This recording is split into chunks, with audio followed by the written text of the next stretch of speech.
Have you ever answered a simple question and then just kept talking? You gave the reason, then a backup reason, then a story to prove the backup reason, and then you checked their face to see if they believed you yet. And by the time you stopped, you were tired. They looked a little confused. And some small part of that you thought, why did I just do that? If this sounds familiar, I want you to hear something important today.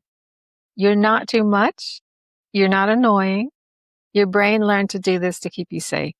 And in this video, we're going to talk about why over-explaining happens and what it's really protecting you from, and small, real steps that you can take to feel calmer and more connected in your relationship starting today. So let's start simple. Over-explaining is when you give way more detail, reasons, context than the moment actually needs. Someone asks, can you come to dinner Friday? And a simple no would work, or no, I can't.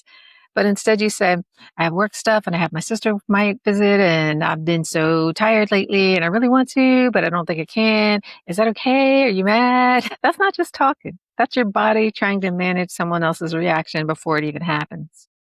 Over-explaining often shows up as justifying small decisions like they're on trial, repeating yourself because you're not sure if you were believed, apologizing inside your explanation, watching the other person's face closely while you talk, feeling drained after conversations that should have been easy, and giving context so that you are believed. This isn't about being chatty or social. Plenty of people talk a lot and feel completely relaxed doing it.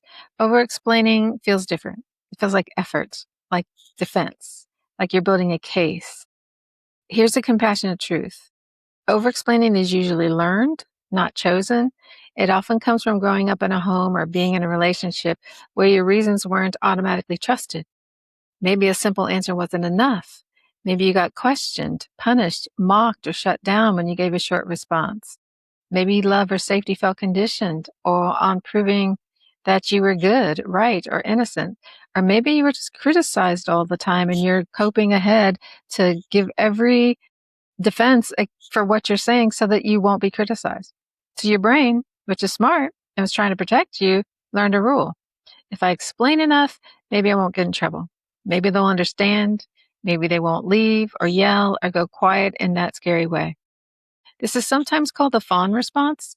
People have heard of fight, flight, or freeze.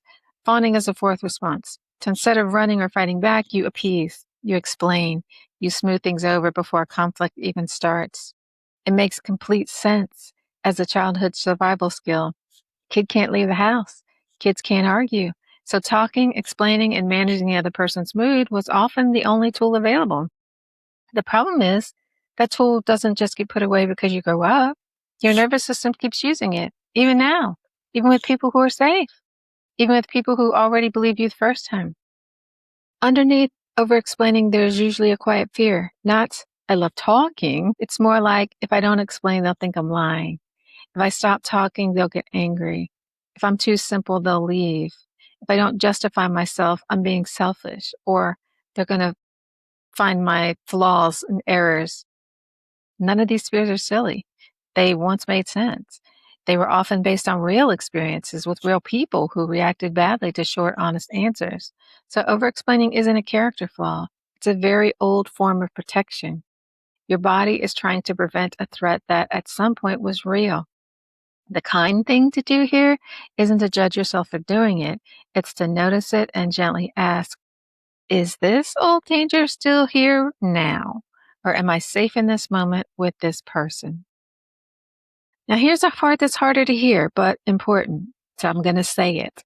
Over-explaining can quietly hurt the relationships it's trying to protect. When you give 10 reasons instead of one honest sentence, a few things happen or can happen. First, it can come across as if you don't trust the other person to accept the simple answer, even though that's not what you mean. Second, it takes up space. While you're explaining, the other person isn't talking, thinking, or responding, and the conversation becomes one-directional, even if that's not your intention. Third, it's exhausting for you. Your nervous system stays on high alert the whole time, scanning their face, watching for signs of anger or doubt. That's not a relaxed way to connect with someone. That's a body working real hard to stay safe. And here's the quiet cost. Over-explaining can actually stop you from being present. you're so busy managing how you're coming across that you're not fully in the conversation. You're managing the moment instead of being in it. So here's the compassionate, practical part. You don't fix this by forcing yourself to just talk less. That usually backfires. You fix it by teaching your nervous system slowly that short and honest is safe. So try the one sentence answer first. Before you explain, give the short version. I can't make it Friday. Then stop. Let a few seconds of silence just sit there. It'll feel uncomfortable at first. That discomfort is not danger, it's just unfamiliar. Ask yourself, who is this explanation for? So before adding more, pause and ask, am I explaining because they asked a follow-up question? Or am I explaining because I'm scared of what they might think? If it's the second one, that's your cue to stop and breathe instead of adding another sentence. 3 is practice leaving space on purpose. After you speak, count to 5 in your head before saying anything else. This gives the other person extra room to think, respond, and ask something.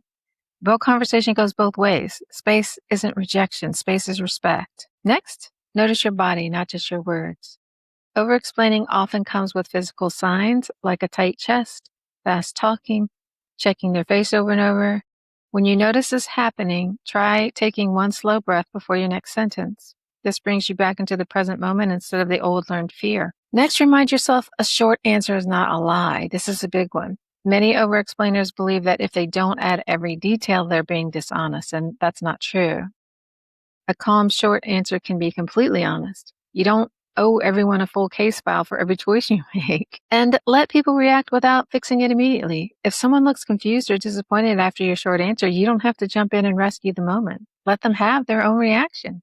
You can trust them to handle their feelings. That trust is actually part of a healthy adult relationship. So here's something small you can try this week.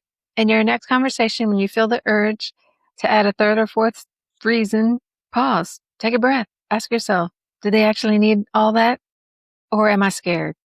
Then let the silence sit for a moment before you decide what to say next. This isn't about becoming quiet or distant. It's about learning that you're allowed to take up exactly the space that you need, no more, no less.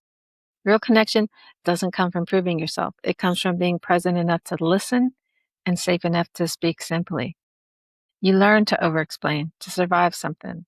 You get to learn something new, too. You're allowed to be brief, and you're allowed to be believed.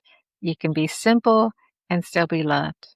If this video helped you understand yourself a little better, subscribe for more videos on healing trauma response and building calmer and more present relationships. Thanks for being here.